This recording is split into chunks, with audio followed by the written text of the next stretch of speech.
Okay. So we'll get started with the prayer and then we'll get started and give you a little intro on what we're doing here today. We are starting on we're going to finish step 9 at the end of it and bust into step 10. God, thank you for this beautiful day. Thank you for my life today. Creator, I ask for your guidance today in all areas of my life. I ask for your support and your courage and your wisdom and clarity and healing and hope and power. I ask for your power, Creator, and everything that I do left to my own devices, I'll fuck it up. Can you please help me out when I need it? And more than when I need it, just try to bring that to me all the time, Creator.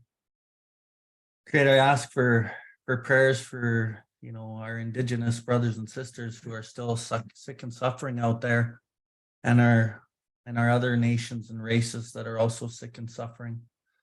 That you bring some type of light or whatever it is that that they need to try to help us on the right path towards you, Creator. I ask for help for my brothers and sisters on this meeting today, Creator, that you guide them in a good way, that you open their mind, keep them honest, and allow them to have a new experience with you, with their fellows, with this book and the program and everything in their life so they can have a new experience today, Creator.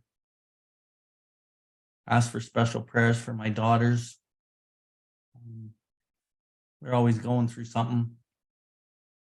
They're doing good, but just watch over them, Creator. My little grandbaby too. Anyway, thank you, Creator. Have a great night. Hi. God, thank you for everybody here tonight. And thank you for Bill.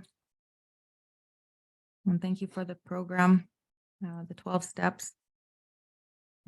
Allow us to connect to you and to move through problems and to get to know ourselves and to become more authentic and to learn to try and move towards what your will might be.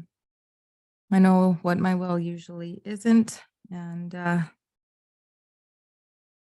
thank you that by doing these steps as best as I can, that I was able to have a birthday party for my son and my family and my in-laws were able to come together for the first time.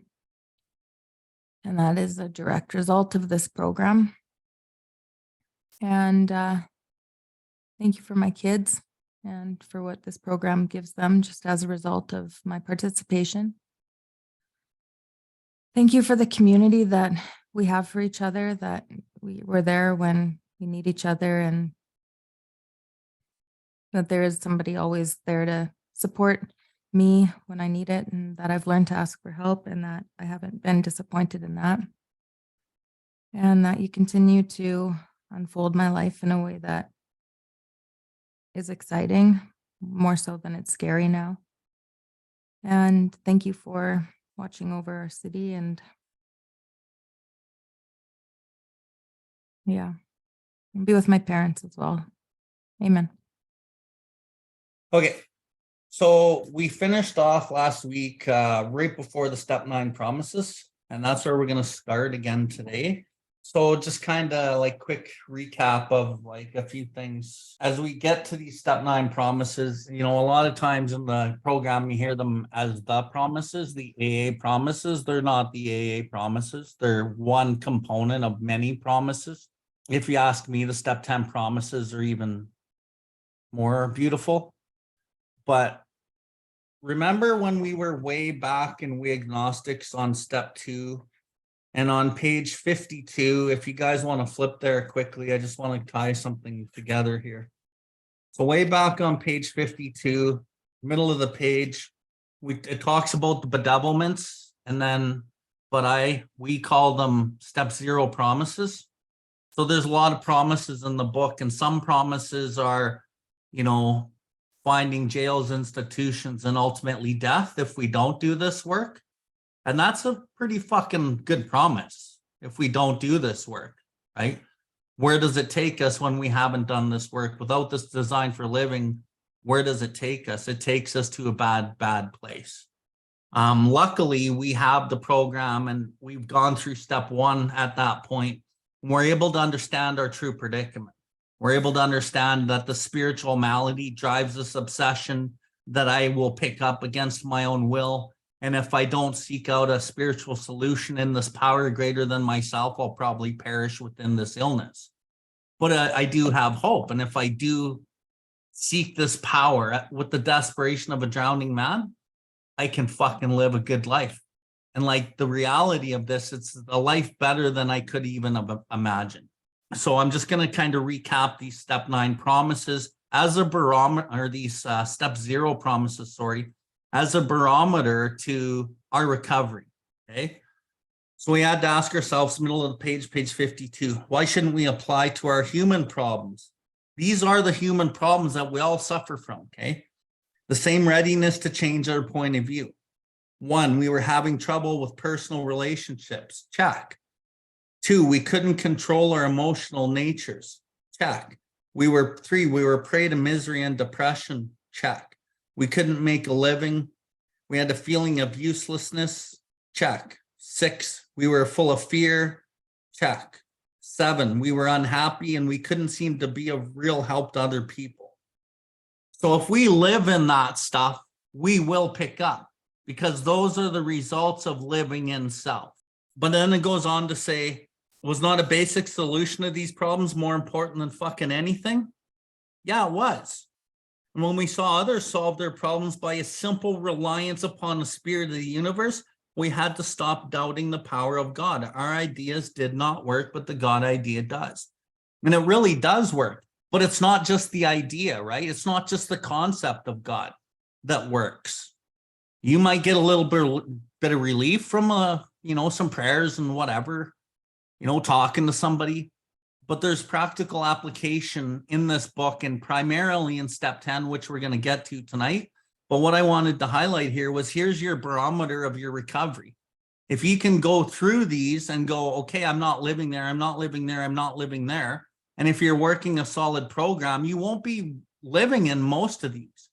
And you're on the right side of the pendulum. But if you start slipping and you are running into self, always go back to this page and see how you're doing. Because if you're getting more of those than you should have, you're probably slipping down banana peel trail. And why I bring that up is because we have the same kind of promises in step 9. So we're going to flip back up to step 9 on page 83. And these are kind of the results of working the program. And as we read these step 9 promises, I'm going to be pretty critical, okay? I won't say that these promises fully come true in your first set of steps. I don't actually believe that. They come true with a consistent, persistent commitment to change. But us as alcoholics, we can rationalize and justify fucking anything. So even at 1 month sober, I'm fucking justifying the step 9 promises. Holy fuck, all this stuff's already happening to me. And it's like, fuck off, right, Bill? Like, no. That's my ability to rationalize and justify what I think is what I think. So these promises can come true. And what I'm going to do is be critical on where you're at and how to use these as a barometer to see where you're actually at, right? Which is a good barometer. And we're not looking for perfection in this like lifetime, but we are looking for a fourth dimension and a way of living that really takes us to a different place that we couldn't really imagine, right? I see a lot of people in the program living, with the breadcrumbs of the program and staying sober. And those crumbs are kind of like, I guess you can kind of live on some crumbs, but why would you want to live on crumbs when you can eat the whole fucking cake? Right. And that's really what living this program will do for you. And then these promises come true to like a real big level. So, and remember, these are the step 9 promises. They come halfway through the step 9s, or with many years in, they fucking really grow and they develop into something really beautiful. So if we were painstaking about this phase of our development, we will be amazed before we are halfway through. We are going to know a new freedom and a new happiness. We will not regret the past nor wish to shut the door on it. So right off the bat, we know a new a new peace, a new freedom, and new happiness. So you kind of go back and look at your life and go, okay, is this happiness and freedom? Is this new? Or is it kind of the same as before, but now I don't have the substance anymore? Okay. We will not regret the past or wish to shut the door on it. Are you in self-pity? Are you looking at the past? Are you constantly reviewing and rehashing old elements from your past? Where's your mind? What are you thinking? What are you feeling? Right? We will comprehend the word serenity. While you can know the word serenity and you can have the definition of serenity and know what it means, but have you comprehended it? Do you have the peace of mind that step 6 promises? Right? The fruits of step 6 give you peace of mind, and we will know peace. And when you know peace, like it was funny, not funny, but Scotty's on here and he was at a meeting the other day, and not to crosstalk you, Scotty, but his share was so powerful because he described the craziness of the mind, and then he relayed the peace that he is feeling and how the brain is just like slowed down, right? And like he's not that far along in his steps, but he's starting to comprehend that word serenity. He sees the ego for what it is and knows there's something else to do. And although he's new in the process, through the complicated versions of what some people are sharing in the room, he's putting the pieces together and fucking taking some different action. And it's really resulting in peace, right? So no matter how far down the scale we have gone, we will see how our experience can benefit others. There's one. There's a barometer promise. No matter how far down the scale you have gone, do you see where you can benefit other people? Are you going to meetings to just benefit yourself? Are you reaching out and talking to newcomers? Are you being of service to your kids and your family in a new way? Or is it still about you, right? It's about finding, we will see how our experience can benefit others, and primarily our experience as addicts, alcoholics, our experience with the spiritual malady, and how we can use these experiences that seem bad. So it's kind of like, let's say I have a terrible thing happen to me this week and I'm really struggling. I know that somewhere down the road, that experience is going to be helpful to somebody. So it actually takes the pain and the suffering away, because I know that it's part of God's plan. Not only for me to learn the lesson, but for me to help somebody else learn their lesson. That feeling of uselessness and self-pity will disappear. Has that actually happened? Has the feeling of uselessness and self-pity disappeared? Or is it disappearing? Because a lot of people in the program have worked the steps and they're still in this feeling of uselessness and self-pity and blame. And when I talk about the theory of God, or, self-willing the principles in all of our affairs, it doesn't really combat what we're talking about here. Like, you can work the steps and think that you've done the steps, but if you're not working the practical application, chances are you're going to be self-willing the principles into your affair, and you're going to be like, oh shit, I'm arguing with my kid. I'm just going to be nice, or I'm going to be forgiving, or I'm going to be whatever it is.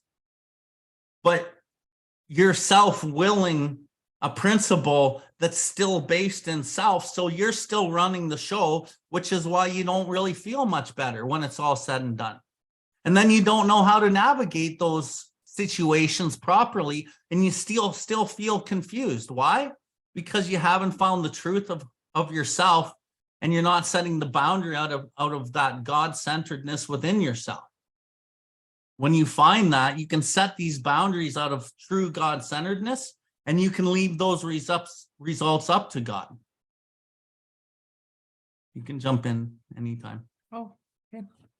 I was just thinking while you were reading there, you made a comment yesterday about sponsorship when we were chatting, and it applies to this too. Like, you can read this just like when you're sponsoring. So for me, while Bill was reading it, I was thinking about how this changed in my approach to working with others. So outside of just work, but like people in general, when they would phone, my friends and family, and I suppose at work too, I would feel like my solutions, even though they were well-intentioned and they seemed logical, sometimes they just weren't adding up and they just weren't the actual solution. And now it's like, I feel like when I work with someone, I really do have a solution because it's been given through God and through this program.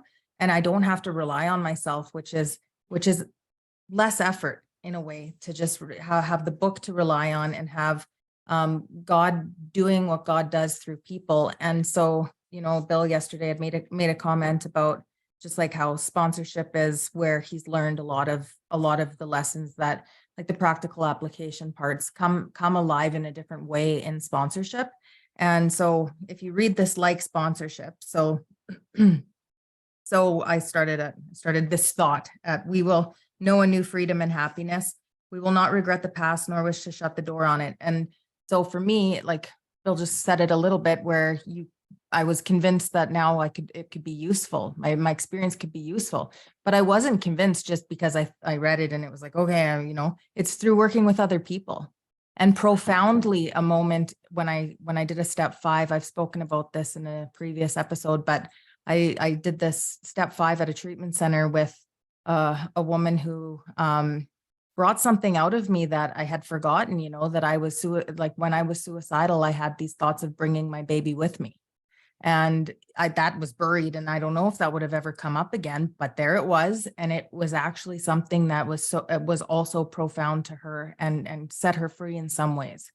And so, that moment, I won't forget it because it was so God inspired. Like, I would have forgotten that thought because it's horrific. And it was probably so suppressed, I would never look at it again. But then God brings it forward when it can be of value. And so then through sponsorship and through working with others who are alcoholics, who have the malady and who have this illness in a way that we understand, all of those experiences are not for nothing. And I never know when they're going to come up again. And often when they do, it's like, man, thank goodness for that experience. I would never be able to see that in the person or to be able to reach that in the person. And so we will comprehend the word serenity and we will know peace. No matter how far down the scale we've gone, we will see how our experience can benefit others through sponsorship. I don't know how else I could get convinced in that way to the depth that I am without sponsoring, because it's not relatable in a lot of other situations, with friends and family, like my experience, although they appreciate hearing about it now, it's just not the same as helping another alcoholic. And there's nothing more miraculous to me than seeing somebody who is hopeless and at their wit's end, who, if I would have crossed paths with them in like a mental health world, I would have been like, man, the chances of them sobering up is like so low because the stats are what they are. And then through the program, people will just become alive in ways that you don't see, and relatively quickly. Like, it doesn't take a long time. So the feeling of usefulness and self-pity will disappear through sponsorship. We will lose interest in selfish things and gain interest in our fellows through sponsorship. Self-seeking will slip away through sponsorship. Our whole attitude and outlook upon life will change. Fear of people through sponsorship, fear of people. If you're scared of people and you can't look people in the eye, sponsorship will move you through that. We will intuitively know how to handle situations which used to baffle us. Well, for me, that was like, I had a mom. I have a mom who one time I was really trying to weigh out if I was going to move to Calgary or not. And she goes, well, why don't we make a pros and cons sheet? And these are the types of solutions I would have, that I have thrown out there too. But I remember feeling like, geez, like that is not helpful for me to think this out with my own mind at a pros and cons. And so now I have like these answers that have come through this program that are actually effective. And I feel like I am of service in an effective way through God and through this program, because suddenly I realized God is doing for me what I couldn't do for myself. Perfect. Okay, so let's keep going along this list. We will lose interest in selfish things. Have we actually lost interest in ourselves and gained interest in our fellows? And to what degree, right? Maybe, and like I said to start the session, like these things will grow, right? And a lot of how they grow is exactly what Janine had said. But they do start growing through going your initial set of steps, second set of steps. And as you kind of gain the courage to sponsor, which is kind of a necessity of the program, in my opinion. And we don't wait. Oh, I don't need to wait for a year. Like, that's not what the book says. And that wasn't my experience either. And that's not the experience that I give the people that work with me. As soon as we're done, it's like, okay, you're going to start sponsoring. Why? Because you got the depth and weight. You know what it's like to be an alcoholic. You've been through the material, and even though you might not think you got what it takes, the words and the intuition are going to come to you once you start reading this material, and you will see God can do for you what you couldn't do for yourself. And you'll surprise yourself. And then your heart opens and everything changes. And the more you do it, the more your heart opens, the more you heal, the more you talk about your traumas and your hurts and your pains, the more that you heal them. So it's like constantly doing like step 5s and pulling on that power. And like, it's hard to really explain. Like how you talk about sober patterns. Yeah. And how relevant that is, like the time thing where you just stay sober a day at a time, and you develop not only patterns, but you develop like your history and looking back, and you're able to connect the dots as you get a better understanding of yourself through God, and you can look back and connect these dots, and then these things are proven in those ways because you have the proof through the time looking backwards. Yeah. Okay, self-seeking will slip away. Is self-seeking slipped away? Is it slipping away, or has it slipped away? Or are you still fucking grasping at everything in your life for you? And if you are, then these other ones probably aren't in effect either, because it's still all about me. Has your whole attitude and outlook upon life changed? That really resonates with me in the step 7, where it says the most profound result of all is our change in our attitude towards God. God is no longer a bush league pinch hitter to only be called upon in emergency.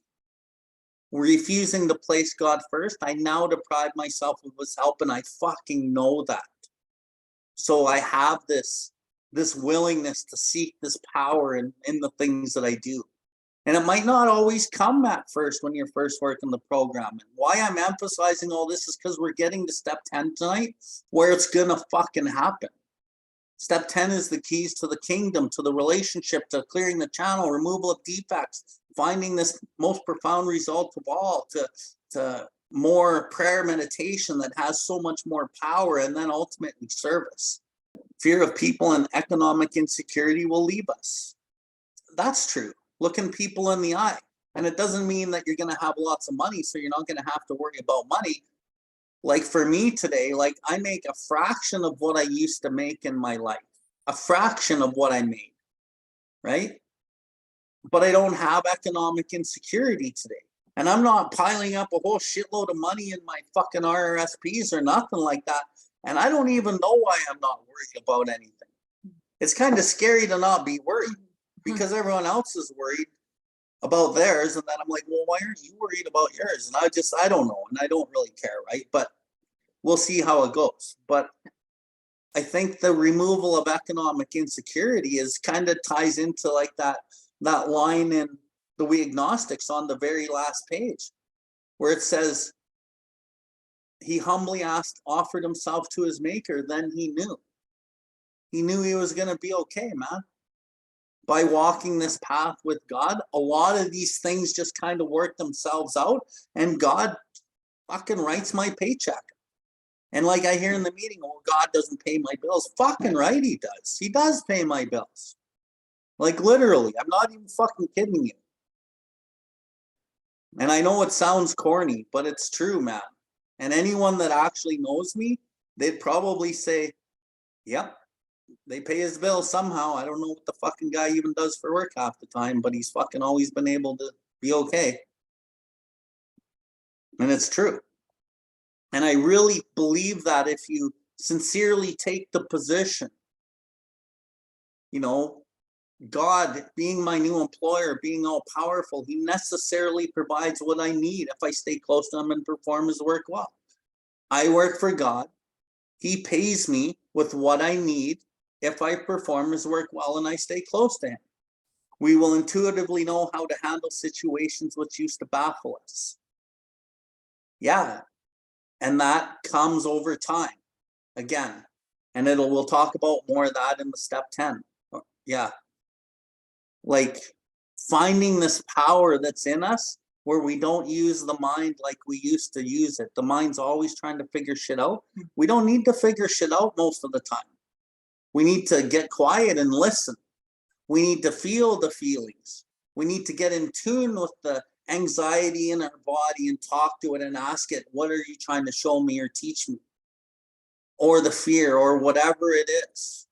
That's our body's always talking to us. Our mind is talking to us. Our skin's talking to us. Like everything's talking to us and it's giving us signs for something. We will suddenly realize that God is doing for us for what we could not do for ourselves. Are these extravagant promises? Fuck, I think they are. I really do. I know everyone says I think not, but fuck, I always say I think they are. It's pretty extravagant compared to how I fucking normally live. We think they are being fulfilled among us, sometimes quickly, sometimes slowly. It doesn't have to be slowly. It can be quickly. Like at least in the first 3 years of your recovery, of really working like a serious program, you can have a lot of these promises like really manifesting joy and vitality into your life. Doesn't have to be slowly. But when I look around the rooms, typically of Alcoholics Anonymous, it doesn't surprise me that it's fucking slowly, because half of the fucking message in the room is fucking bullshit. And I'm not knocking down like AA as a whole. I'm saying that the message that's been watered down in the program really affects people and their actual growth that they could have in the program because of what people think the program is.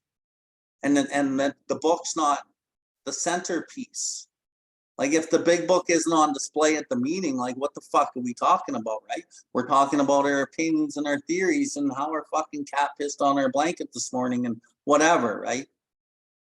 So what I love to implore with you guys is like carry that message out of the book. Be the spearhead, man. Jesse just jumped on. He's moved over to BC and we were chatting the other day and I'm like, be the spearhead, bro. If recovery's different there, you fucking push it. I went to Regina, I pushed it and I got lots of flack from it. And I felt like, you know, people didn't like me, but I fucking didn't care. I just kept going and going and going and going. And then eventually some cool shit happened. I sponsored a guy who had been a chronic fucking homeless shelter guy. And then people started noticing, holy shit, this guy talking about the book, God, and sponsorship sobered up the fucking town drunk. I didn't, God did. But I was the one who was the conduit. And then another guy, and then that's this woman, and then next thing you know, fucking, you know, little seeds were planted in that city and it really took off. It was really fucking interesting, really cool. And that journey, this journey that we walk, it's a hard journey. You got to be really in your path and really moving forward. And if you're stuck in self, you'll fall off because you'll want the validation from all the people around you. And then you'll fall back into what everyone else is doing. We can't do what everyone else is doing. We can't do what's normal, because when you do what's normal, you get drunk and high, because that's normally what happens with people when they try to recover. Doing what's hard, going that other path, talking your truth and speaking your truth and doing this on a harder, higher level is very hard. And sometimes it's lonely, but really when you understand the line in the book where it says the fellowship you crave will grow up about you, that's the one, Matt. That's the fellowship we crave, is that fellowship with the Spirit. It's not just I'm an alcoholic, you're an alcoholic, high five, now I'm going to resent you because you fucked the chick I wanted, right? I whatever. just want to mention what happened last night a little bit, because I thought it was good. Go for it. I thought it was very interesting, the reaction that you got from the man that you were correcting, and I thought that it needed to be corrected. And so what had happened last night was we were at a meeting and somebody had said, an old timer had said step 6 and 7 are the same, which is wrong. And it's a bad message, and he was pretty adamant about it. So Bill shared after him and respectfully, and actually said respectfully, corrected him to his own understanding of it. And he did it in a way that And the guy received it. I watched the guy's body language and I watched what was happening, and he wasn't like, he didn't close off. He wasn't seeming upset, but he just kind of nodded along with Bill's opinion, like whatever, you know. But it wasn't really even about that guy. It was like the message needed to be corrected, in my opinion, because for everyone else in the room, it's not about the guy who given the wrong message. It's about everyone else in the room who's really trying to get sober and who needs the right message, because the wrong message is deadly. And so, and deadly in a bad way. And so I just like, I thought it was interesting. This guy didn't take it the wrong way, which isn't always the case, but I think the fear of speaking up, like the fear of not speaking up is worse, you know, like with the things that happen when we don't speak up. And especially for the newcomer, I think like that motivated me at the beginning to say the things I wouldn't normally say, just because like I felt like to defend the newcomer is something that was more important than me speaking up at first. But I just wanted to mention that because that happened last night, and it went over really well. And I think it really taught everybody like in the room, like it's okay to correct a wrong message, and there's nothing to actually fear in it. And people appreciated even the message guy who seemed to receive it. And then on that same note, I had met this woman who shared at the meeting last night, but I never knew her before. And I'd seen her at the meetings for the last couple weeks. And then as she shared, I wanted to pretty much cry because it was so like heartfelt and just so genuine and blah, blah, blah. And, you know, she's sharing and then looking at me and I'm like, oh, I must have said something maybe. Yeah. But then after the meeting, we talked and she like said, thank you for inspiring me. Thank you. I've heard everything you said for the last 2 weeks or whatever it was. And you like inspired me to like do this and get a sponsor and take the action in my life. And, you know, and I was just like, wow, fucking, because that's what it's about, right? Helping people fucking take responsibility for their own path and not sitting there and fucking coddling their self-pity all day long, and then they fucking drink again going, what's wrong with me? Right? And the whole thing that speaking up is like, it's often going to piss people off. Like that's the thing, is like if you speak up and you say what isn't like mainstream, like almost always though there's going to be someone mainstream who's going to, you know, speak you off at a minimum. And that's all just like fear that means nothing. Like there's nothing to actually fear in that from what I can see. Like somebody who's mainstream who disagrees with me, like that fear is my ego creating me to be quiet. And so to use God to move past that, and like when it comes up, and it can come up really strongly, like if it comes up and you notice it, try your best to move through it. Like just like pray, use God, and like try to move through it. And don't just fall into the fear. So when you notice it coming up, try to move through it, and like that's where you gain the momentum. It's just pushing through it. So and pulling on the power. So as we're talking about like sharing in the rooms, this all transmits to all our individual lives. As we like walk in our life, it's more risky to not say something when something needs to be said in your life. So many of us are afraid of the conflict that we're going to get by saying the words that we need to say when they need to be said. But you never really avoid that conflict anyway, because the conflict's always right fucking here. So as you're on the journey to truth, I'll say truth. Truth is based in love. Authentic self, truth, love for yourself. As you're on that journey to find that, you speak in your truth, even if it's based in the fear. Because through the speaking of the truth, even based in the fear of the truth that you think you know, and you keep an open mind, you'll fucking move down the road towards authentic self of truth. And you'll love yourself because of it.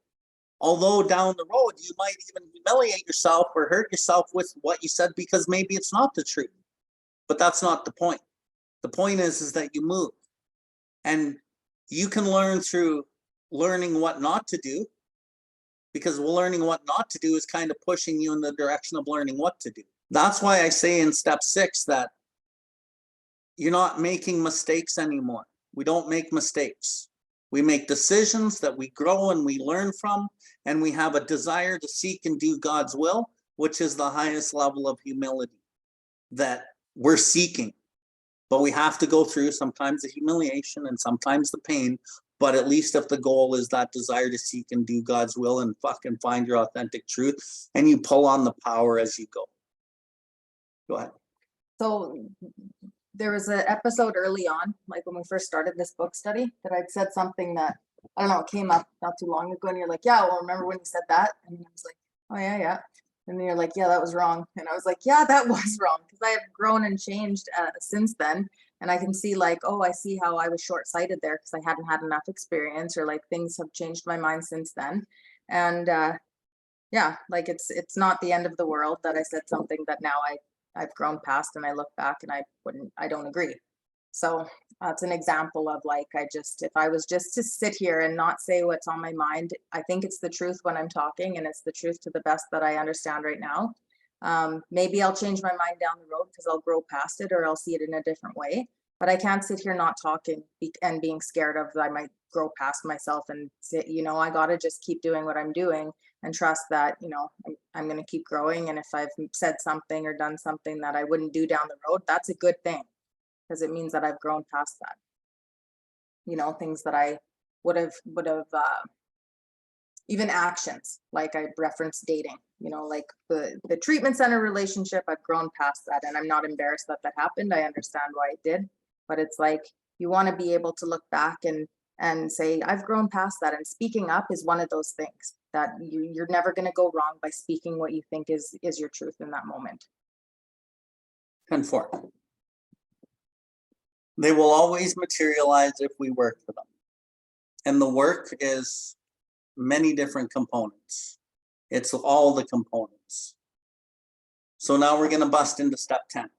But before we bust into it, a few items to kind of talk about. When we make this decision way back in step 3, I offer myself to thee. God, build with me, do with me as thou wilt. Relieve me of the bondage of self, take away these difficulties. We're talking about defects of character. We're talking about submission, asking God to tear me down, rebuild me in his image and his likeness. So I'm going to quote a line that I always quote: character defects representing instincts gone astray. So it's the character defects that block us from God, and they represent the instincts that have gone astray deep down within us that we can't really see. That's actually what drives us powerfully, blindly, and subtly. That is the cunning, baffling, and powerful part of alcoholism, is the instincts that manifest into these defects of character. So these character defects representing the instincts gone astray have been the primary cause of our destructive drinking and failure at life.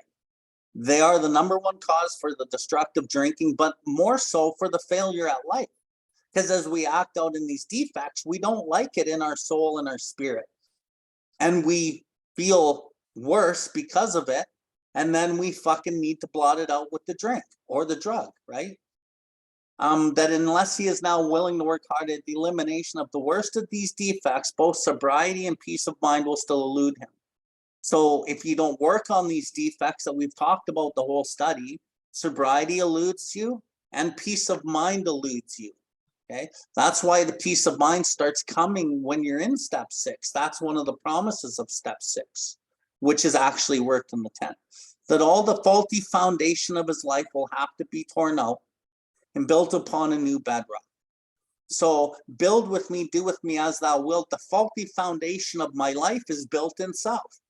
Self-seeking, self-pity, self-centeredness, self-centered resentment, self-righteousness, self. That's the foundation of my life. Unbeknownst to me, I was indoctrinated into the system that manifests that foundation. Look outside. Look out your window. Look at all the people. Most people are living in a foundation based in self. And that I have to knock down this faulty foundation and build upon a new bedrock. I build upon a new bedrock, which the foundation is God. And so this step 3, relieve me of the bondage of self, take away these difficulties so that victory over them. The difficulties and bondage of self are the same thing. They're the defects of character. As victory over these may bear witness. Victory insinuates there's probably a fight here.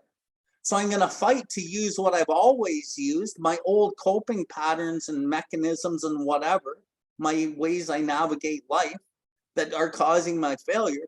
Now I got to try something new. So that's where the fight is. Take away these difficulties as victory over them may bear witness to those I would help with thy power, thy love, and thy way of life. Where does this fight happen? Well, it happens in step 10. What is step 10 principle? The principle behind step 10 is perseverance. What's the definition of perseverance? To fight through. So step 10 is where you have the fight with these defects that are going to crop up, because they crop up unbeknownst to you, because they actually are what rule your life. And they are what make you act out in the different behaviors. So if we can be aware of what we're thinking and what we're feeling, we can bring in this power that has the power to fucking start chipping away and knocking down this foundation that fucks us. And we build upon a new bedrock. Slowly, slowly, slowly, God builds with us and does with us as he will. But we got to be willing, we got to be honest, and we follow the practical application, the approach laid out that's going to be coming up right here. So step 3 is step 10. Step 3, the theory, is actually applied in step 10. Step 10 is where you turn your will and your life over to the care of God. And why step 6 is so important in this step 3 and step 10? Because when you understand step 6 at a level, you get what's the word? You get the full impact of what step 6 is trying to bring. So you can either understand step 6 at a full impact and you will work the step 10 inherently. That's how I did it. Or you can understand step 10 and work with your step 6, but work the step 10 and you'll get the results also. I did it by understanding step 6. I didn't really get step 10 when I was 2 years sober working this shit. But later when I put the pieces together of what step 10 was, I was like, fuck, I was doing that. Because I was super willing and I was getting fucking honest and I was trying shit at a high level. And then I was getting the results that step 10 promised. And then once I understood step 10 more, then I followed more of the practical application. It really helped me out a lot. And what I've noticed in the program, here's part of the watered down bullshit. Nobody understands step 10, including old timers. And a lot of people do not understand what step 10 is. They think that it's promptly admitting that I'm wrong. No, it fucking ain't. Or they think that I do nightly inventory at the end of the day and I look at where I could have done better. That's not step 10 either. That's step 11. So when you understand step 10 and we carry that message into the program, into the meetings, then we can really make a big difference. And that step is the one that helps change the psychic change. So that's why I'm so adamant about the directions, especially step 10, because it'll change your life, man. It's a game changer. Anything before we go? No. Okay. So this thought brings us to step 10. I want you to underline all the continues in this paragraph. We continue to take personal inventory. We continue to set right any new mistakes as we go along. We vigorously commenced, underline that, this way of living as we cleaned up the past. We have entered into the world of the spirit. Our next function is to grow in understanding and effectiveness. This is not an overnight matter. It should continue for our lifetime.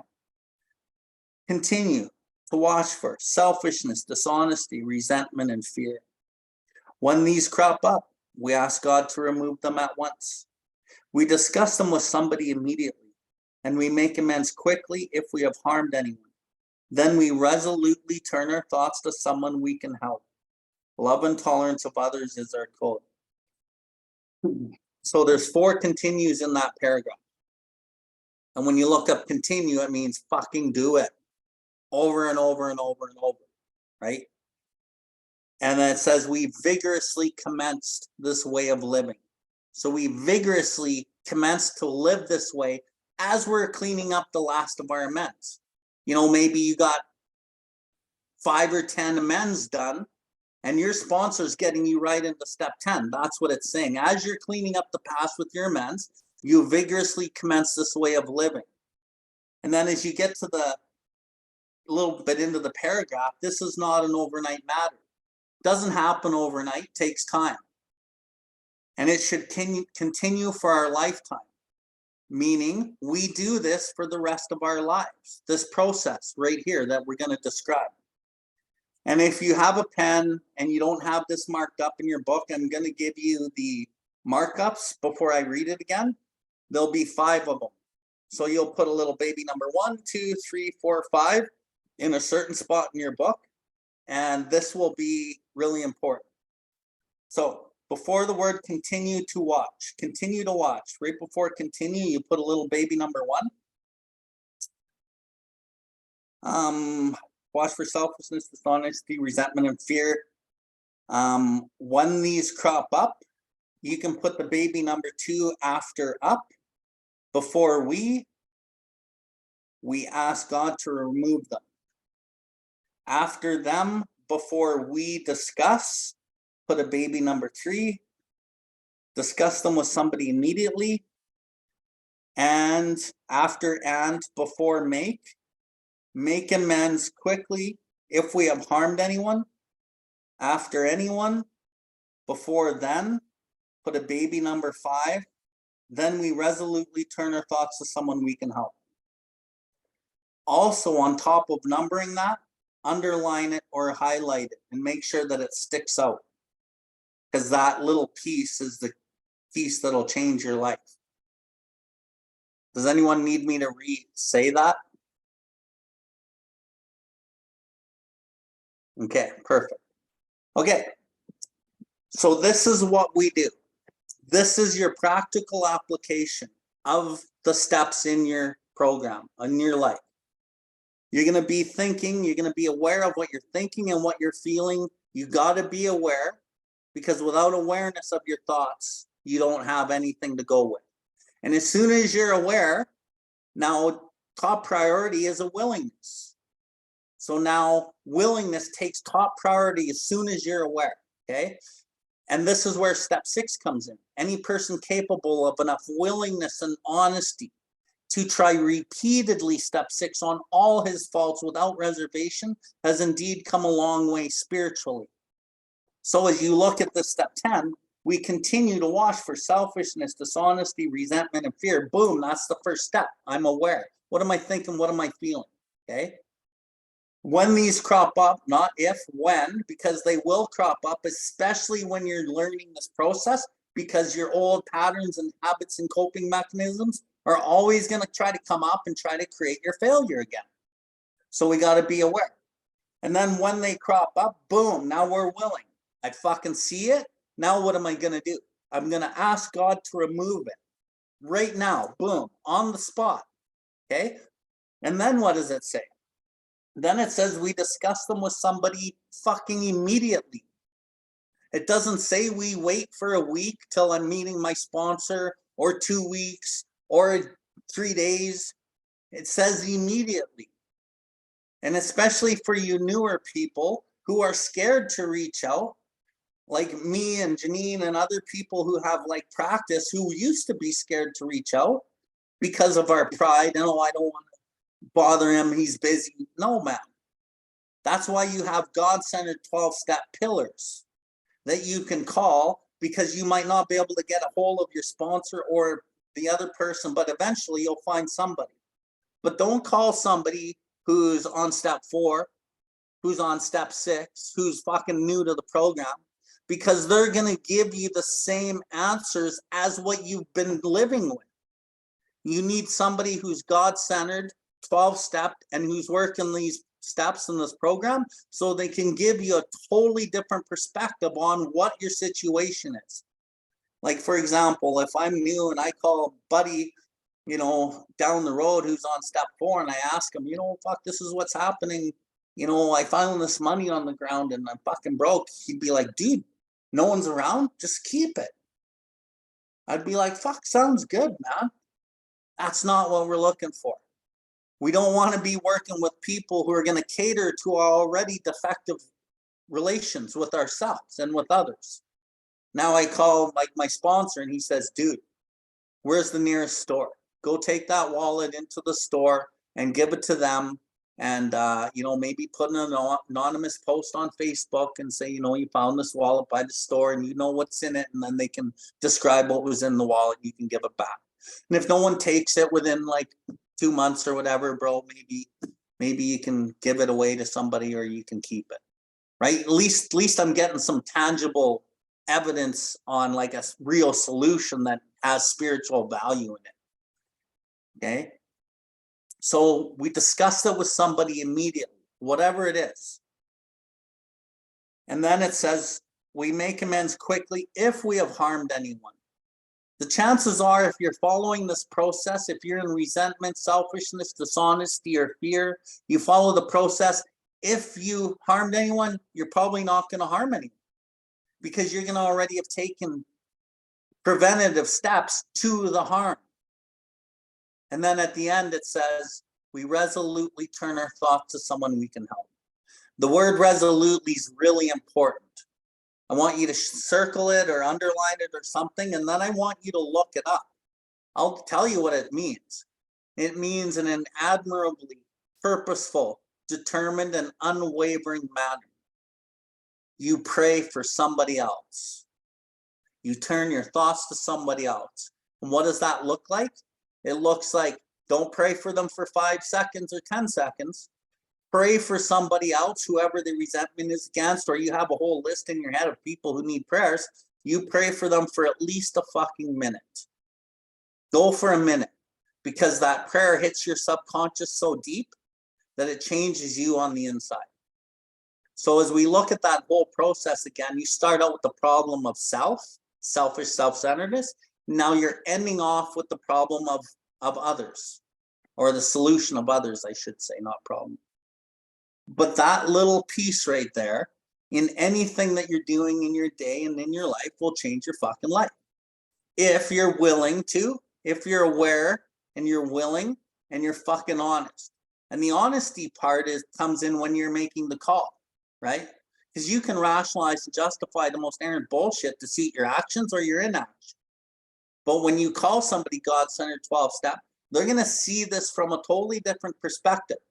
In the step 4, it said this is a fact-finding, fact-facing process.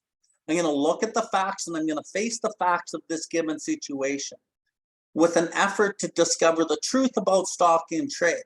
I'm going to find out the truth based on somebody else's perspective of stock in trade. Because my perspective is always based in selfishness and self-delusion.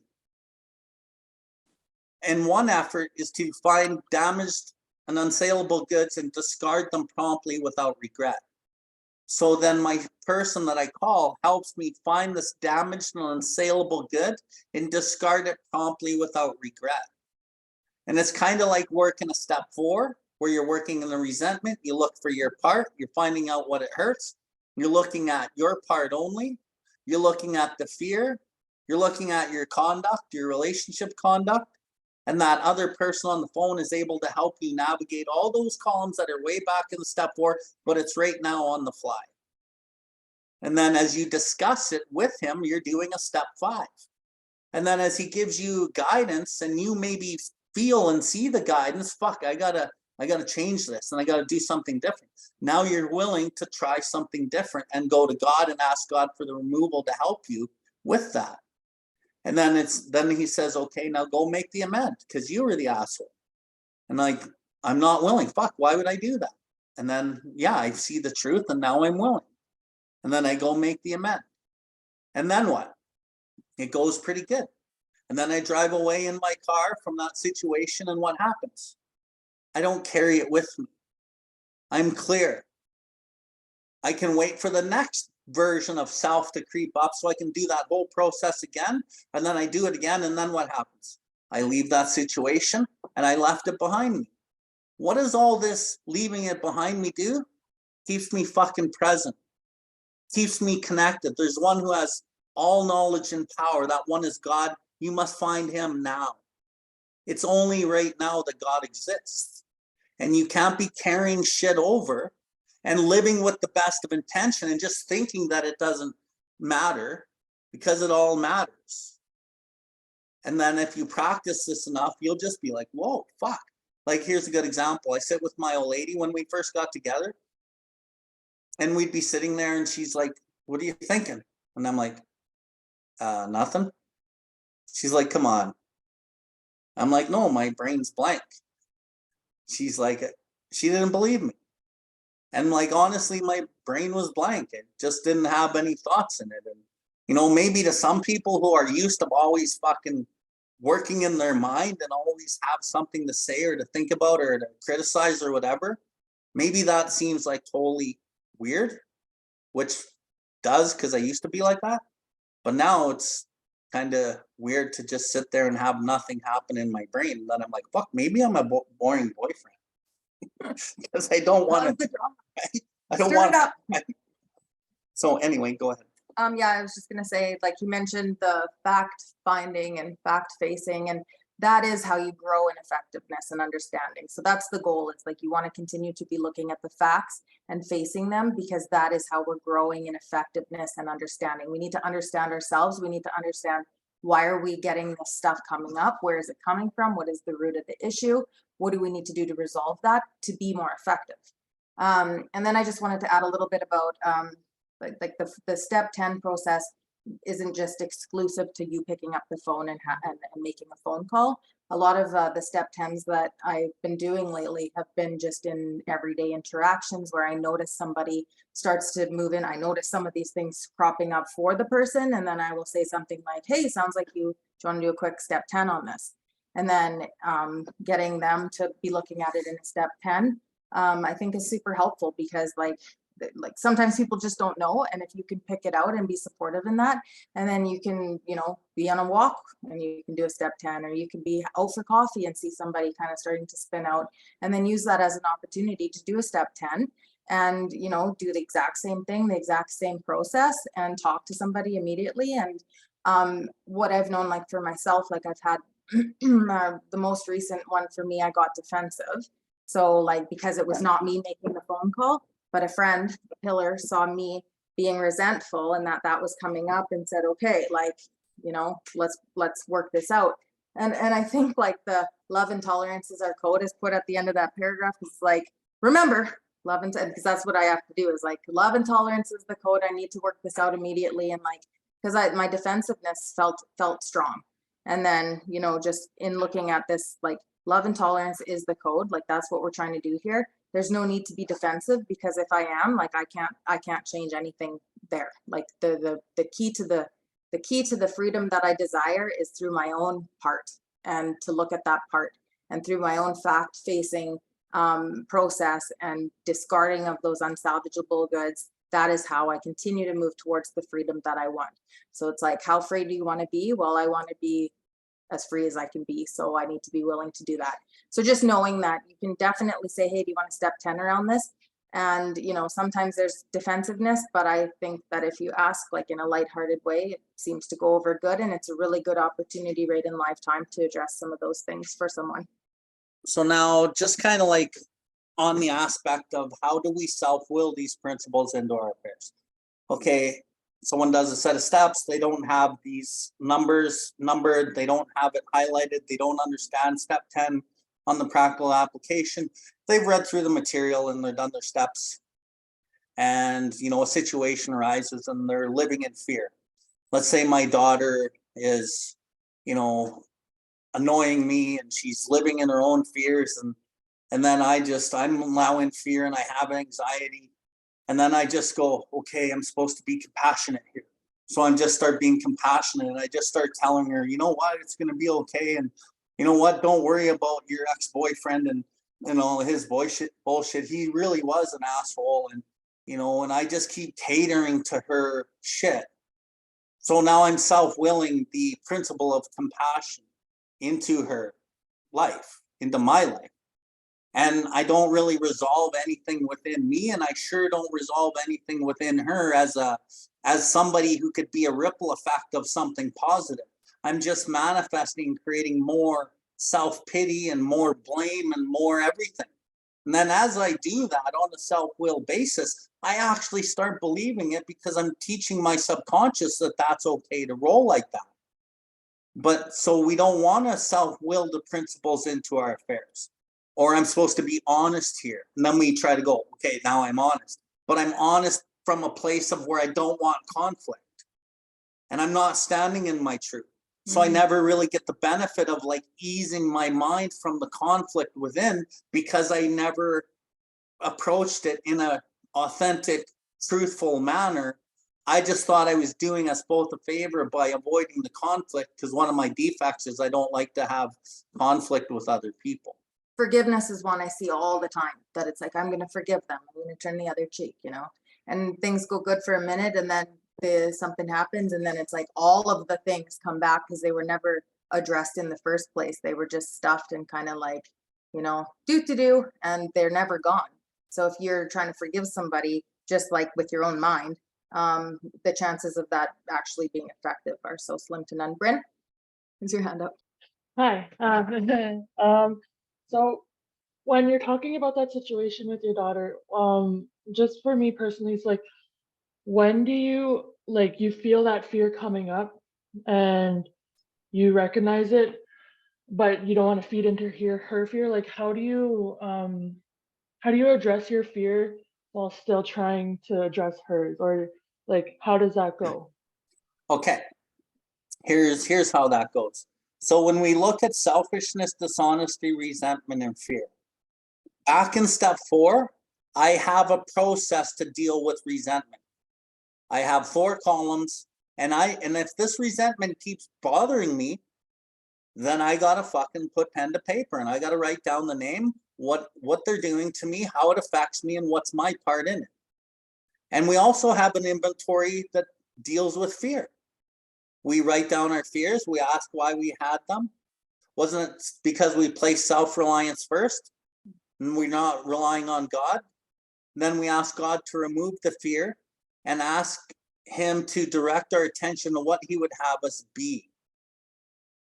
And then we be the principle of what God would have us be. And that's the process. So when you're dealing with fear, you have a fear-based process in the step 4. So you might have to go do that. And as you do that, okay, what's the fear? My daughter, this, here's what it affects. It's affecting like maybe your emotional security or blah, blah, blah. You know, maybe you have a resentment against her with her own fear. Maybe there's a resentment that needs to be dealt with there too. But then you direct your attention to what God would have you be. He has you be kind, compassionate, loving, courageous. And you might have to pull on this power to find those answers because we can't always give you the answers. We can give you the direction, we can give you some advice, but you have to pull on that power through your own intuition and your guidance system that says, this is how I have to handle this. And maybe you got to tell her a truth that you never would have before. Right? So there's no like clear-cut answer, but. So he's saying that instead of just saying, I'm going to blank, it's like, I'm going to try and do the process. So take action to it and unpack it. And like when he was describing you go back to the 4 and you write out, why did we have these fears? I had a similar thing happen with my daughter not too long ago, same type of thing. And then I actually took that one to you and unpacked it. And through that, he validated, like, you know, it might feel really fearful, but you don't know the end result. You have to let your kids be. And he just kind of talked into me what I already knew, but it was helpful because it was someone else outside of me. And I knew what I was afraid of, and I kind of knew, you know, but having another person and then speaking it out as well. And then that's kind of like gave me the, yeah, okay, this is what I need to do. And then actually in that same situation, I had a hard conversation with her where I said some things that were not so friendly, but really effective. And I would say our relationship took a big shift in that way, but it took like me sorting it out for myself, me relying on a couple pillars actually, and then me having a hard conversation. And so in that hard conversation, I kind of talked about the book stuff with her, and just reinforced that I love her, but I can't just keep, you know, whatever her shit was. I can't keep, letting her do her shit, because that's not me being the best parent for her. I have to like actually show her where she might need to take a better look and stop blaming. And the result was really good. In the end, the thing I feared didn't actually come to be. And that was where we had left it too, is that, you don't know what's going to happen, and there's no sense fearing something that it hasn't even happened yet. So a lot of that comes from like talking to pillars and just getting your thoughts straight and feeling supported and understood. So we have an inventory with resentment and fear. That's way back in the 4. So if you're still struggling in a 10, concurrently with one of those, you've got to process to deal with them. And talking to somebody else will also you got selfishness and dishonesty, but we don't fully have inventory processes for selfishness, the cunning kind that's kind of below the surface, or dishonesty, which is also the cunning kind and it's below the surface. How do we dissect and extract those? We have to talk to somebody, and we have long talks, and then the stuff comes out. And you can't be hiding shit, but sometimes we do hide shit, even when we're trying to be forthright, because the subconscious, where everything kind of is controlled, it still wants to hide that because of my pride or whatever it might be. So we combat those other two, selfishness and dishonesty, with God-centered 12-step pillars, with our sponsors. And we talk that stuff out, and then that stuff will reveal itself. And a lot of people will think that they can do a lot of this on their own, but that's not what we do. That's not what it says. So I want you, if you can, before we stop for break, just to go to page 60 in your 12 and 12. And if you don't have it, or it's not open and you don't want to open it, I'll just read it. This is a step 5 portion of the 12 and 12 on page 60, which is, that's a step 5 portion in the big book on when you discuss them with somebody immediately. That's kind of like the step 5 portion in that mini set of steps that you're doing on the fly. The second difficulty is this: what comes to us alone may be garbled by our own rationalization and wishful thinking. The benefit of talking to another person is that we can get his direct comment and counsel on our situation. And there can be no doubt in our minds what that advice is. Going at it alone in spiritual matters is dangerous. I love that line, because everything in our lives is a spiritual matter, and going at it alone is dangerous. How many times have we heard well-intentioned people claim the guidance of God when it was all too plain that they were sorely mistaken? Lacking both practice, and humility, they had diluted themselves and were able to justify the most errant nonsense on the ground that this is what God had told them. It is worth noting, this is important, that people of very high spiritual development almost always insist on checking with friends or spiritual advisors the guidance they feel they have received from God. Surely then, a novice ought not lay himself open to the chance of making foolish, perhaps tragic blunders in this fashion. While the comment or advice of others may be by no means infallible, it is likely to be far more specific than any direct guidance we may receive while we are so still inexperienced in establishing a contact with a power greater than ourselves. It kind of says it all right there. Okay. So something that just came to me a second ago was a lot of us are in relationships.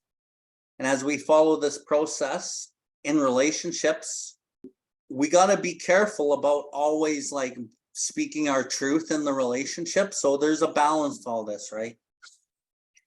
That's where your God-centered 12-step pillars really come in.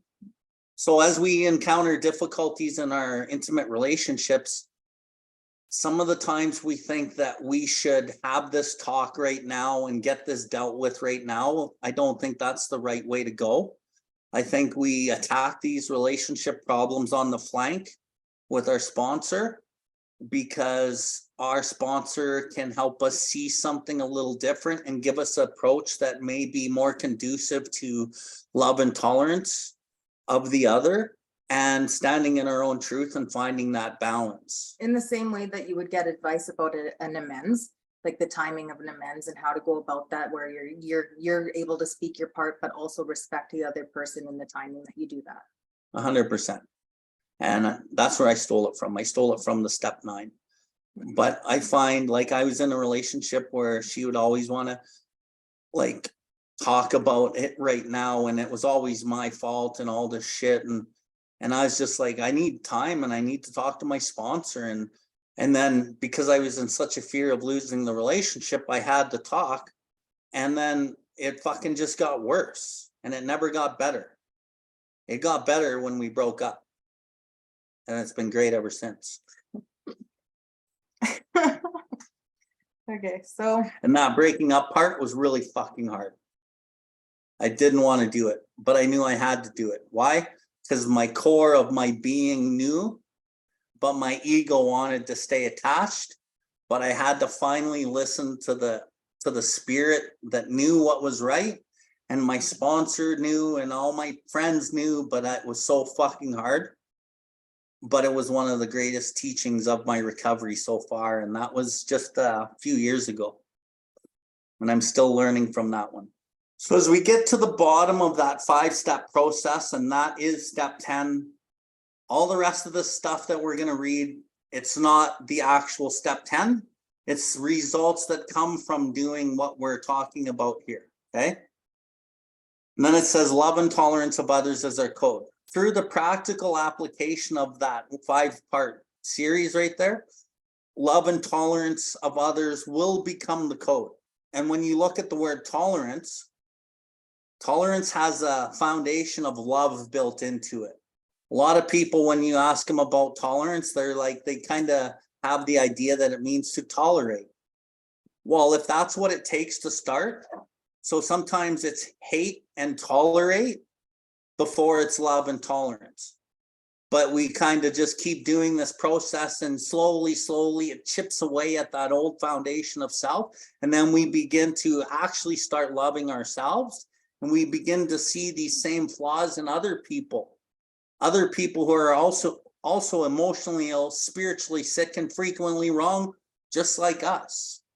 And then we really can expand. And I want to touch on something that Dale texted in the chat. He had written, I'm just going to pull it up here, or just using acceptance to move past a person, place, or thing. So a lot of in the program you hear, oh, I just accepted, or I just moved on, or I just let it go. The actual reality of just accepting shit and letting it go is very slim. Through the practical application of doing this, you can slowly accept it.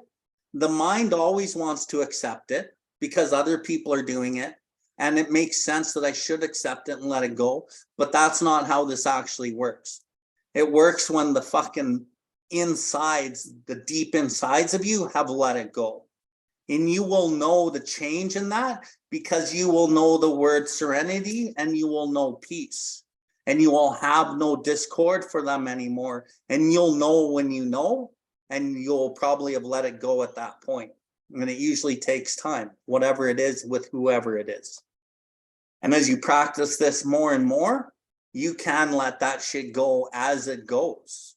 And the biggest component, I think, in my life, in order for that to happen, it's worked through sponsorship, because I've been able to see through sponsorship where everyone's instincts are driving their defects, and then they're the reflection of me.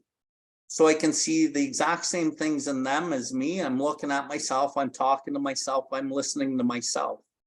My heart's opening, their heart's opening, truth is happening, and we fucking can actually love each other and not hate each other. Or he may still hate me, but I don't hate him. Dale has a question. Go ahead, Dale. Yeah, I just wanted to bring that up. Just that came up for me this week. We were talking about like mainstream stuff or whatever, and I just had to come to the part where I realized, like, right next to that, and acceptance is the answer to all my problems today. Right next to that is where it says, you know, until I could accept my alcoholism, I could not stay sober. So that to me is applying to the defects. Until I accept these defects and work through them, it's not like, I'm not gonna stay sober. I'm not gonna get past that defect, right? That's why I put that in there. Dude, that's such a good point. Thanks for bringing that up. Because until we accept that part of us, and in that acceptance of that part of us, there's probably some humiliation there and there's some pain. But you can't grow out of that until you've accepted it. Exactly the same with alcohol. Until I accept my alcoholism, I couldn't work in a solution. Until I accept my anger, until I accept my lust, and but really those are layers of deeper rooted shit. And as I keep working this step, I get to the deeper layers and levels of acceptance. And then I'm like Janine said when she prayed, she talked about it's more of a journey and an adventure than it is the fear. Because the humility lies within the humiliation and the dirt and all the fucking dirt that covers up whatever it is. And as you blow up and all that dirt gets moved, you find that little piece of humility, that little diamond, but you got to accept it first. And that's why rigorous honesty is in how it works, because rigorous means accurate. You got to get honest, not with them, with yourself. So like, for example, at 4 years in, I can think that I'm all spiritual and I'm running the best program. But when I get real honest, I got to go, fuck, why are you still angry? And why are you still resentful? And then I got to talk about those things with my sponsor. Why am I doing this? Why am I doing that? And get real honest with them. And I still do that today with my sponsor. I meet him on a regular basis. And he tells me shit I don't want to hear still. But that's how it goes. And I think too, like when you were saying that, Dale, it's like until we accepted our alcoholism, well, part of that is that we accepted that to drink is to die, like that this was something that we're contending with, like something that's going to kill us. And the book says the same about our defects. And so accepting our defects are like, grave and will take us out if we're not careful. So accepting them is the way to move forward, but not accepting them just, hey, this is just me. It's like accepting them as, if I don't rid myself of this shit, it could kill me. 100%. Okay, let's keep going. And we have ceased fighting anything or anyone, even alcohol. For this time, sanity will have returned. We will be seldom interested in liquor. If tempted, we recoil as from a hot flame. We react sanely and normally, and we will find that this has happened automatically. We will see that our new attitude towards liquor has been given us without any thought or effort on our part. It just comes. That is the miracle of it. We are not fighting it. Neither are we avoiding temptation. We feel as though we have been placed in a position of neutrality, safe and protected. We have not even sworn off. Instead, the problem has been removed. It does not exist for us. We are neither cocky nor afraid. That is our experience. That is how we react so long as we keep in fit spiritual condition. It is easy to let up on the spiritual program of action and rest on our laurels. We are headed for trouble if we do, for alcohol is a subtle foe. We are not cured of alcoholism. What we really have is a daily reprieve contingent on the maintenance of our spiritual condition. I'm going to stop there. So as we kind of look at these promises, now these are the step 10 promises. Primarily when you go to the meetings and you hear people talk about the step 10 promises, they're talking about exactly what this says, okay? I'll talk about what this exactly says, and then I'll talk about the deeper level of what it's saying. So we cease fighting anything or anyone, even alcohol. And why do we cease fighting alcohol? Because we're not conflicted within our own mind anymore. How do we become not conflicted within our own mind anymore? We followed this process, this 5-step process, and it actually keeps that channel clear. You might have to follow this process 25, 100 times in a day. But if you follow this process, you're going to keep that channel clear and you're going to be present and be able to have God right here and now and start working with God here and now. For this time, sanity will have returned, meaning you're not picking up the drink. Way back in There's a Solution, it talks about when thousands of experience has shown him that another debacle or picking up the drink brings pain and suffering or whatever it says. Why does he pick up the first drink? whatever the precise definition of the word may be, we call this plain insanity. You know, picking up the drink, knowing what always happens, we pick it up. That's insanity. So as we follow this process, we can be restored to sanity. We'll have returned. We will seldom be interested in liquor because we're not creating the malady in our mind anymore. We recoil from it as from a hot flame. Think about that. Recoiling from a hot flame, like even if it's there, it's like, whoa, no, I don't even want that shit. We react sanely and normally, and we will find that this has happened automatically. It doesn't even take your effort, really. It takes your effort to work the program, but the removal of the obsession, it happens automatically. We will see that our new attitude towards liquor has been given us without any thought or effort on our part. It just comes. That is the miracle of it. We are not fighting it. Neither are we avoiding temptation. So I'm not going, fuck, I'm not going to drink. I'm not going to drink. I'm not going to drink. I'm going to avoid the bars. I'm going to go here. I'm going to go there. And like, in a sense, I'm thinking about drinking. If I'm not thinking about drinking, I'm thinking about drinking, right? We feel as though we have been placed in a position of neutrality, safe and protected. We have not even sworn off of drinking. Instead, the problem has been removed. Boom, gone. It does not exist for us. We are neither cocky nor afraid. That is our experience. That is how we react so long as we keep in fit spiritual condition. Okay, that's with the drink. But I want to take this to a different level. So what do I struggle with? Struggle with anger. Struggle with lust. Anger and lust are headline symptoms of emotional insecurity. But I got to start with the headlines. So when I'm walking through the STEP10 process, fuck, I realize I'm angry. I fucking ask God to remove it. I talk to somebody, I find out some more, and then I slowly get down the layers. I resolutely turn my thoughts to someone I can help. I've now built some compassion. Now I'm fucking healing these layers of anger, which is actually usually emotional security, things that we didn't get in our lives that we're trying to grasp for, okay? And then for this time, the sanity will have returned. The sanity is me turning over my defect. And then over time, I don't go into that anger. Maybe it slowly goes to a frustration only. And then maybe it goes to actually compassion. We will seldom be interested in anger. We will seldom be interested in lust. We will seldom be interested in judgment or gambling or whatever it might be. Okay. So a big one here that we didn't talk about much today is relationships. Okay.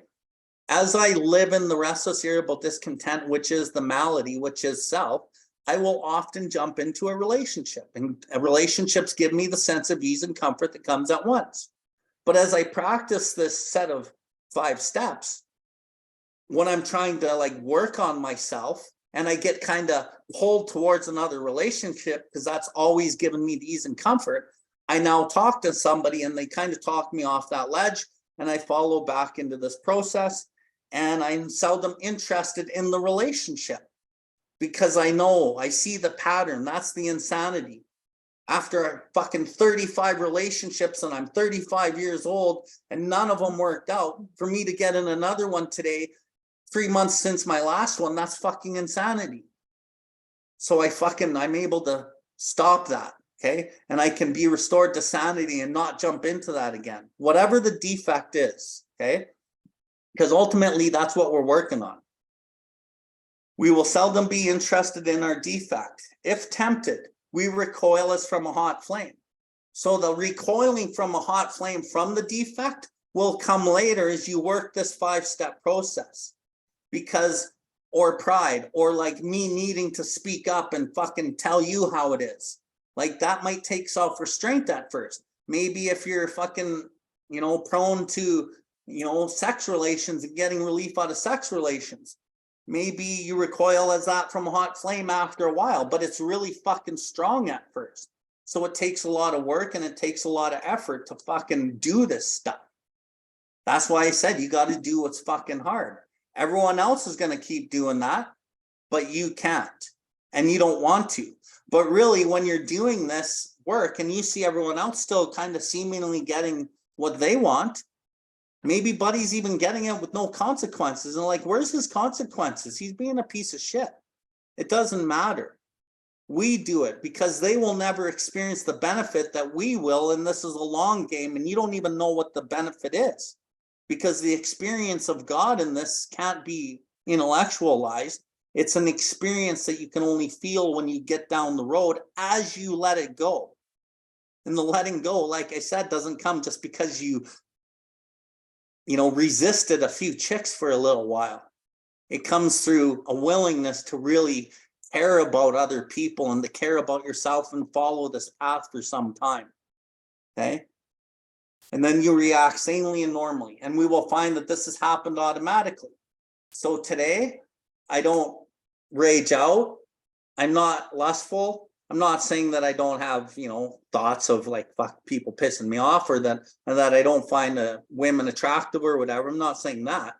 But I'm not acting, I'm not making my life or anyone's life unmanageable because of it. And the more that I'm aware of that, the more that I pray for God to allow me to treat this woman like a human being. And like it, over time, it kind of works, right? We will see that our new attitude towards women, towards men, towards gambling, towards sex, towards porn, whatever your defects are, has been given us without any thought or effort on our part. It just comes. That is the miracle of it. We are not fighting it, nor are we avoiding temptation. We feel as though we've been placed in a position of neutrality. So when you work this step 10, you get placed in a position of neutrality right here. It's neutral. It's not good. It's not bad. It's not forward. It's not backwards. It's not anything. It's just good. And when you're placed in a position of neutrality and you're okay with you, you can put yourself into society and you're placed in a position of neutrality in society. And then this is where tradition 10 really steps in. Tradition 10 becomes a part of your life when you've worked this step enough. What is tradition 10? AA has no opinion on outside issues. Hence, the AA name ought not be drawn into public controversy. So as you work the step 10, at some point, you will have no opinion on what other people are doing. And you're okay with whatever they're doing, and that's their journey, and that's totally okay. Hence, because of that, you don't get drawn into their controversy. So your opinion doesn't matter in their life, and you're not drawn into other people's drama because of their trauma. And you can stay in this position of neutrality. And I have people come to me all the time from all over the place asking me for help. I just help them based in my consciousness with God. And I don't get pulled into fucking people's shit. It's really fucking wild, man. Like, I can't even believe, like, this is an example. So the last week I've had 2 couples who were, thinking about, not staying together. And I got a call from each of the guys, and then I got calls from the wife. And normally I would only take calls from the guys, but in both these circumstances, I thought it was okay because they're all in the program. They're already working their program pretty solidly. And all I was doing is I wasn't giving advice. All I do is I try to get people to listen to that voice inside of them and fucking follow that. So I'm not drawn into anyone's controversy over anything, because I'm just trying to help you come up with your own decisions based on your relationship with the power of your God. And I don't need to give much for direction.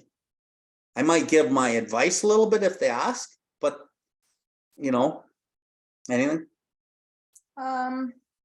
Yeah, I was just gonna say that in step 6, it talks about, the idea that we're gonna now take what we did in step 1 with the alcohol and start the process of that being removed, the obsession to be removed. It says, why can't we now apply this to our defects? And so that's what this is talking about. And it's like, we've ceased fighting anything or anyone, even alcohol, but it's like past alcohol. It's like alcohol was the beginning. And then if we apply it to our defects, like Bo was just explaining, the sanity will be removed and we will recoil from our defects in the same way, because step 6 tells us that's exactly what we're here to do. In step 6, we're supposed to be like, alcohol is but a symptom. It's like the beginning. It's really not even anything. It's like why we came to the program. but really it's about the defects. And step 6 says that it's like, now the miracle, if it wasn't proof enough that the alcoholic just had the obsession to be removed, like that's a miracle and that's proof enough. So why can we not now just apply this to the defects? And the answer is, well, we can. And then here's how. And so this is the process right before that. The step 10 process is, here's how we're going to apply the same idea to the defects through this step 10 process.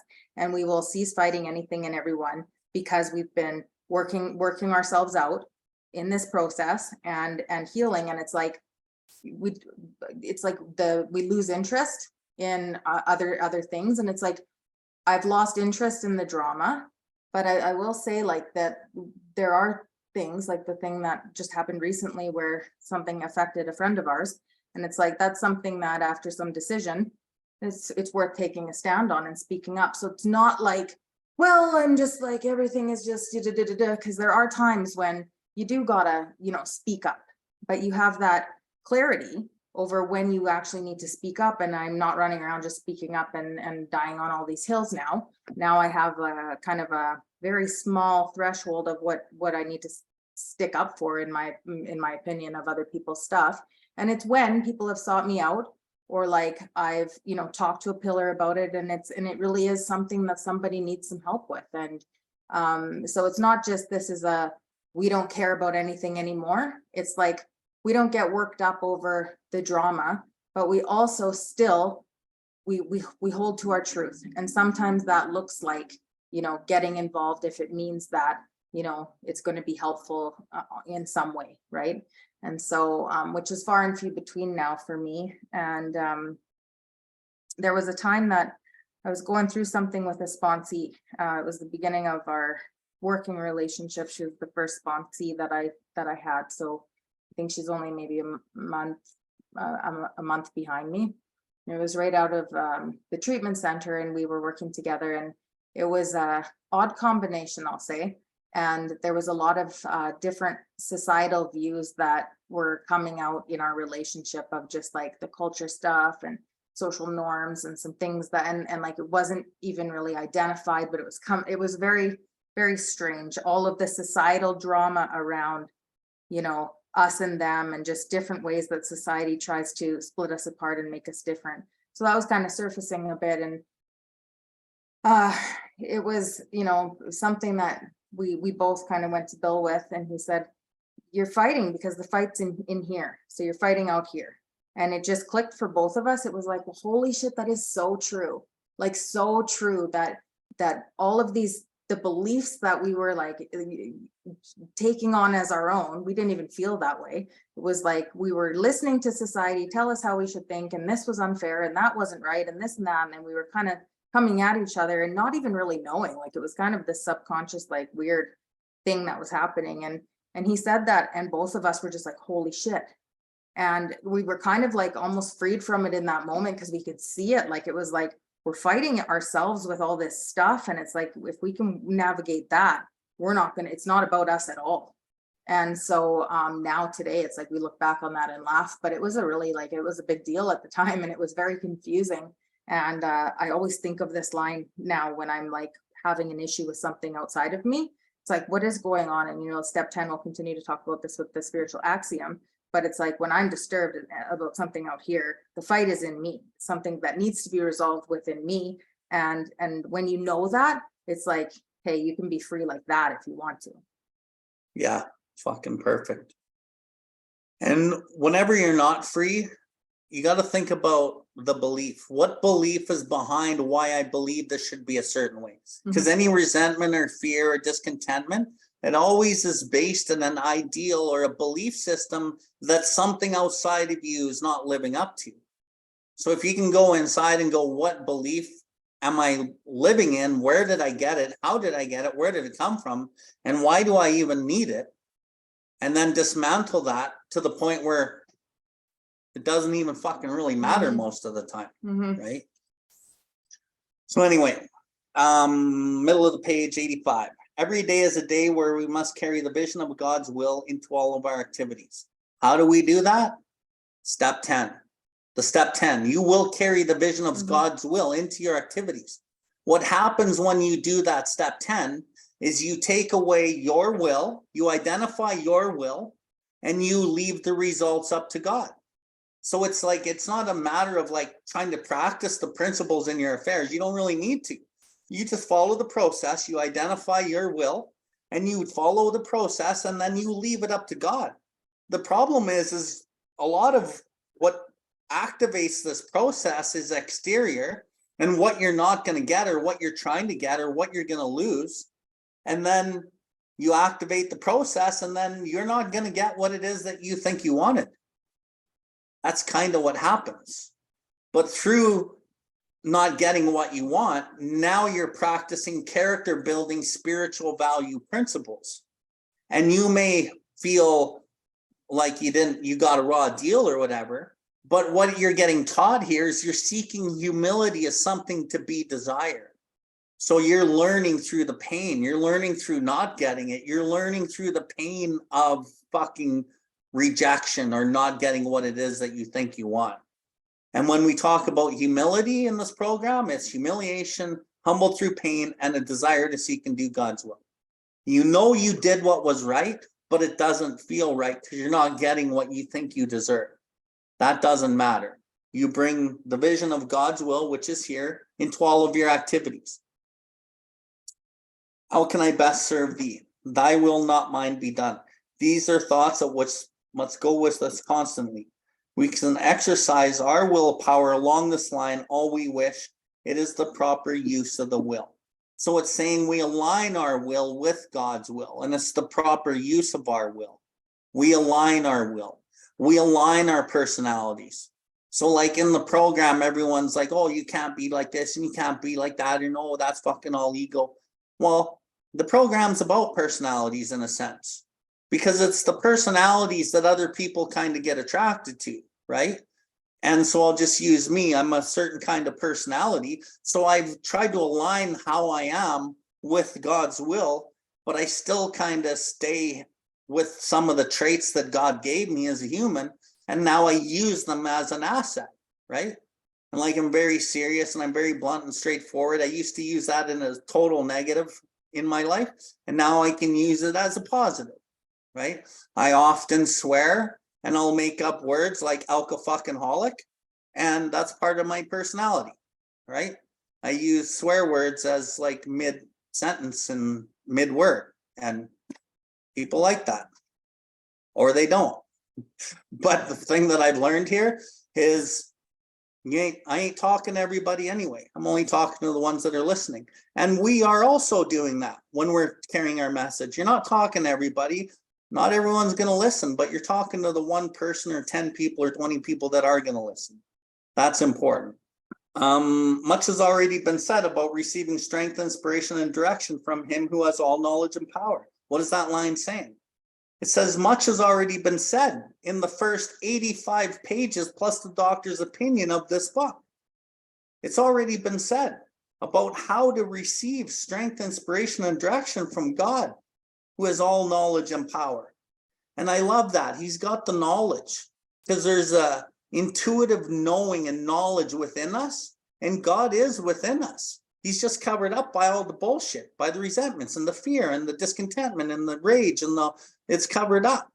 But when we can tap into that knowledge, that's why we don't have to figure it out with the mind anymore. But in order to not figure it out with the mind, we have to follow the step 10 process, because it clears the heart off. And it allows that heart to open up. So then I can use that unsuspected inner resource.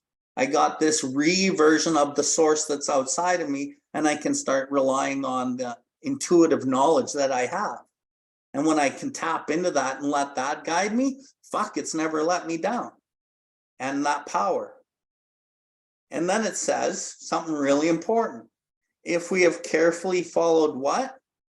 Fucking directions. Directions, man. If we have carefully followed these directions in step 10, that sometimes takes us back to step 4, 5, 6, 7, 8, and 9. Then what happens? We have begun to sense the flow of his spirit into us. There's a promise. If I follow these directions, I will begin to sense the flow of God into me. And to some extent, I become God conscious. because I'm now connecting with God in every circumstance, in all of my activities. I'm bringing God, the vision of God's will, into everything I do. So I start walking hand in hand with my Creator, and I develop God consciousness. What used to be a hunch or occasional inspiration gradually becomes a working part of my mind, and I come to rely upon it, just like it talks about in step 11. We have begun to develop this vital means important, but I think at this point of the game, it means fucking vitality.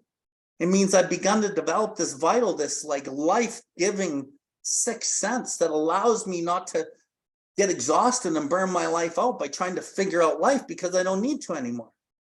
Because I can rely on pillars, I can rely on my intuition, I can rely on these processes, and then my life starts getting good and I have a reason to live that has nothing to do with alcohol or fucking defects of character. I feel a zest for life. But we must go further, and that means more action. So as I've cleared this channel, I've begun to get this vital sixth sense, this God consciousness. I feel the flow of His Spirit into me. Now I need more action. And then it goes on to say, step 11 suggests prayer and meditation. We shouldn't be shy in this matter of prayer. Better men than us have been using it constantly. It works when we have the proper attitude. The attitude that we have at this stage of the game is God. The most profound result of all is the change in our attitude towards God, because we've been going to God in any given circumstance whenever something crops up. And then, so like I share this quite often, because people don't know what step 10 is. They just run their life with the best of intention. Meanwhile, self's getting piled all over their heart. They're not clear. There's no channel. They're still trying to figure shit out. They think they hear God, but they just hear their fucking fears. There's a fine line between fucking intuition based in a fear and intuition based in love and God consciousness. Most people live on the first one, the intuition based in fear and old subconscious patterns. And then, because they don't fear the channel, they're living in a theory of God. God's just a theory, because how could God be anything else when He's so covered up?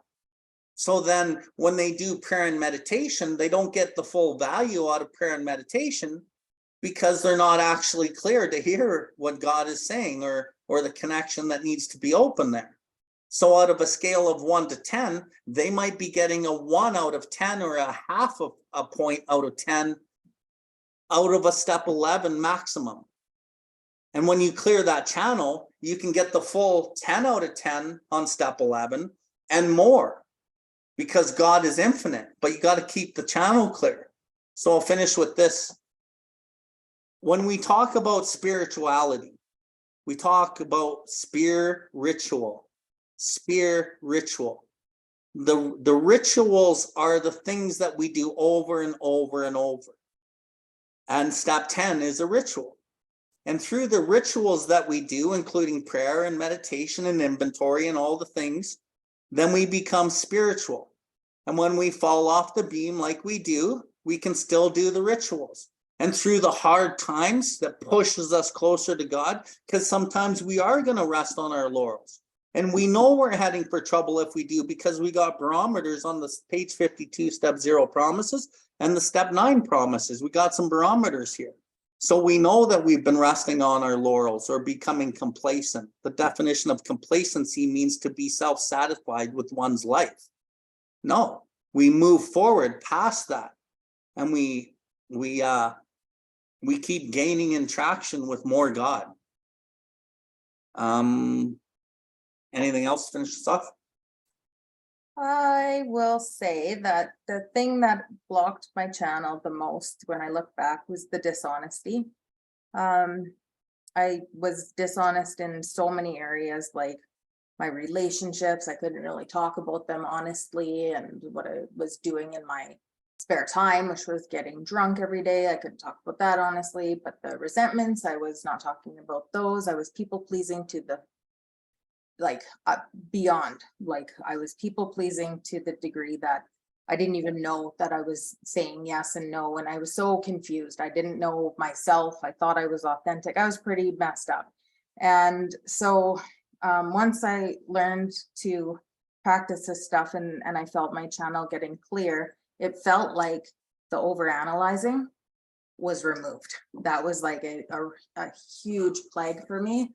My first like round of AA, I got sober in AA, not really doing the steps properly and not really understanding what I was doing, but I stayed sober for some years.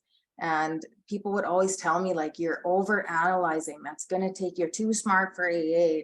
And I never understood that. And I didn't see how it was related. And now I see it like so much in like when other people are overthinking just like the most basic things. It's like, oh, I used to do that. And it used to just like block me like no other, because I was so busy thinking about every little thing. It's like, well, if I say this, then they might be mad. And if I say that, then they might be like this. So maybe I'll just like, so now as a rule, what I learned to do is don't do anything that I can't just speak honestly about.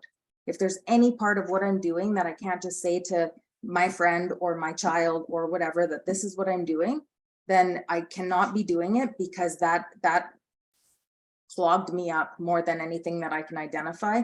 So today, if I'm doing anything, it's like things that like, and he was big on this in my early days. It was like, the truth needs no justification. And I would be squeamish about like canceling a job interview or speaking to my landlord about the damage deposit and telling her what I was doing. And like, I like all these things that were coming up, and my tendency was to lie.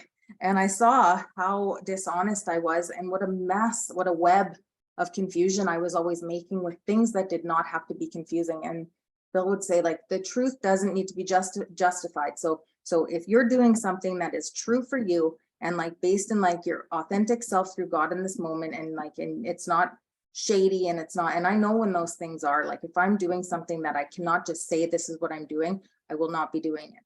So like that, and whether I'm like, whether I'm right or wrong in the moment, like I'll be able to look back and be like, well, maybe, you know, but in the moment, I'm not doing anything that I feel I need to lie or feel like I'm doing something wrong or harming.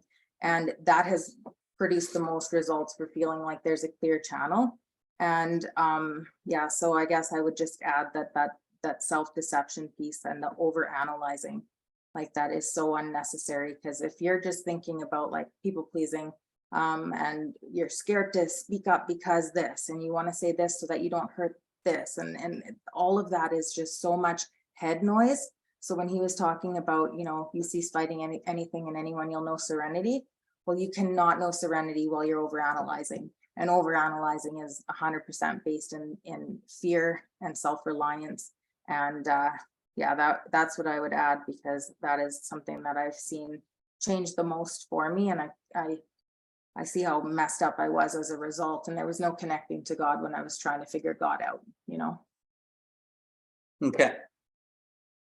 Yeah, that dishonesty is the creeper. Dishonesty in one area will bleed into all areas. That's why rigorous honesty is so important. So next week we will be reviewing step 10 again, but out of the 12 and 12. It gives us more identification markers of how to kind of navigate with step 10. Talks about inventory a little more and does some certain things. It's a very short chapter, so we'll blast through that chapter, might finish a little bit early, and then after that on the next week we'll do step 11. So other than that, I think that's it for tonight. Next week I'll be working, so I won't be here. So I'm back to work, and I work alternating Mondays, so just here every second Monday. I'm sometimes here. So there's that. 10-4.